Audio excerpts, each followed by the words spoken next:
Selamat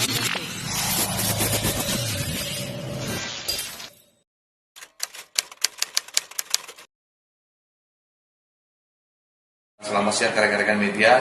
Jadi sebagaimana informasi yang rekan-rekan media peroleh dan pada hari ini akan kami sampaikan, pada tanggal 1 November 2021 kami telah menerima laporan terkait dengan adanya perbuatan pidana diduga dilakukan oleh lima orang, dan ini anak di bawah umur, di bawah 12 tahun, yang dimana terkait dengan perbuatan yang bersangkutan diduga telah melakukan pencabulan sebagaimana dimaksud dalam pasal 82 ayat 1 Undang-Undang nomor 35 tahun 2014 tentang perubahan atas Undang-Undang nomor 23 tahun 2002 tentang perlindungan anak.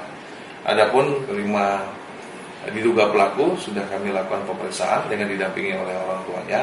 Kemudian terkait dengan kejadian tersebut, saat ini yang kami lakukan pemeriksaan saksi-saksi sudah.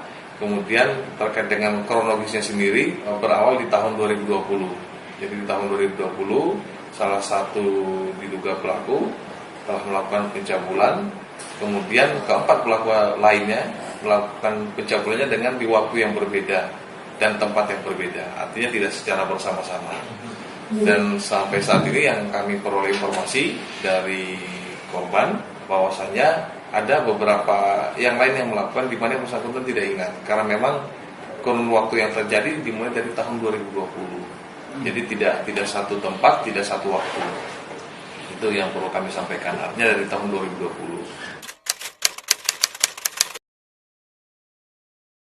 Ya baik, untuk yang bersangkutan korban berumur 6 tahun. Kemudian untuk modus operandinya sendiri, karena yang bersangkutan adalah teman sepermainan, jadi modus operandinya yaitu modus kawin-kawinan. Modus kawin-kawinan di mana yang bersangkutan ketika pelaku ini akan melakukan perbuatannya tersebut, korban menolak. Jadi menolak. Namun karena ketidaktahuannya ataupun posisi anak yang bersangkutan ini masih polos atau kurangnya pengetahuan, sehingga ya perbuatan tersebut terjadi. Tempat di luar rumah, tempat permainan mereka, artinya di lapangan.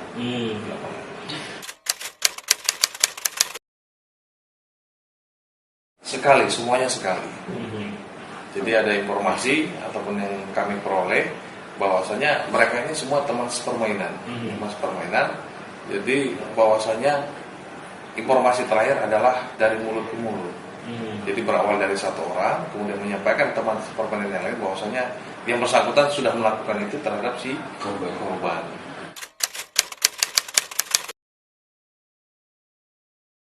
Di bawah 12 tahun. Ada yang 10 berarti Bang? Iya, ada yang 10 tahun, ada yang 9 tahun. Semuanya rata-rata di bawah 12 tahun. Kondisi korban sampai saat ini dalam keadaan sehat.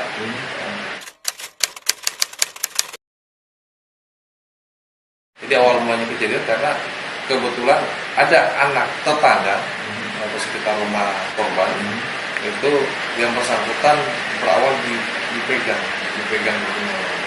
bukan pelaku tapi oleh orang lain. Ada kejadian yang lain, kemudian anak ini laki-laki, kemudian setelah bersangkutan menyampaikan kepada orang tuanya bahwasanya si pelaku telah memegang maluannya. Kemudian orang tua ini memanggil anak tersebut dengan orang tuanya, kemudian anak ini mengaku dan menyampaikan bahwasanya boleh kok, boleh, ataupun perbuatan tersebut pernah terjadi terhadap orang lain, dalam hal ini korban. Nah, berawal dari itu tersampaikanlah informasi kepada nenek. Jadi yang perlu kami sampaikan lagi bahwasanya korban tinggal bersama neneknya, di mana orang tuanya sudah bercerai. Seperti itu.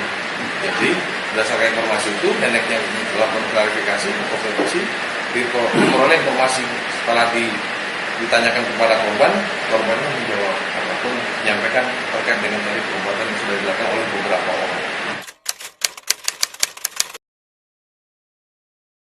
Sementara baru satu korban ini sendiri, karena memang teman sepermainan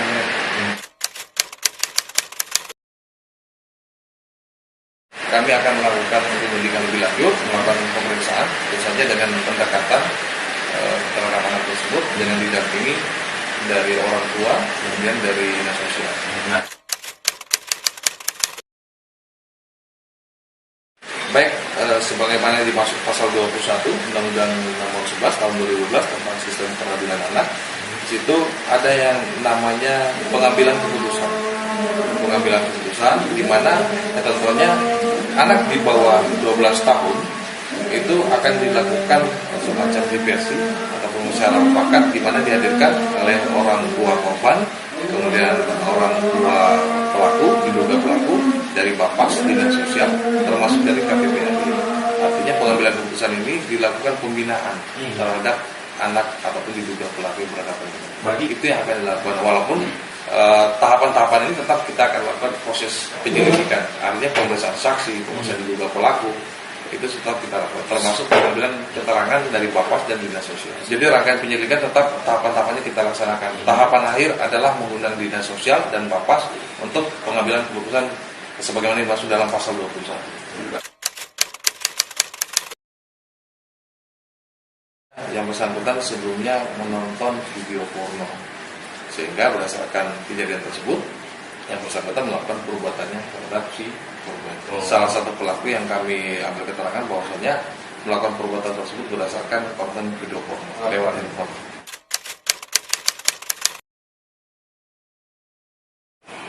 Ya, baik, kami dari Polresta Pontianak menyampaikan kepada seluruh warga yang ada di Kota Pontianak untuk lebih open, lebih terbuka, artinya dalam hal kewajiban sebagai orang tua melakukan pembinaan, melakukan pengawasan secara melekat agar perbuatan tersebut tidak terjadi ataupun terulang kepada anak yang lain. Jadi diharapkan kepada orang tua agar selalu melakukan pengawasan melekat terhadap anak-anak.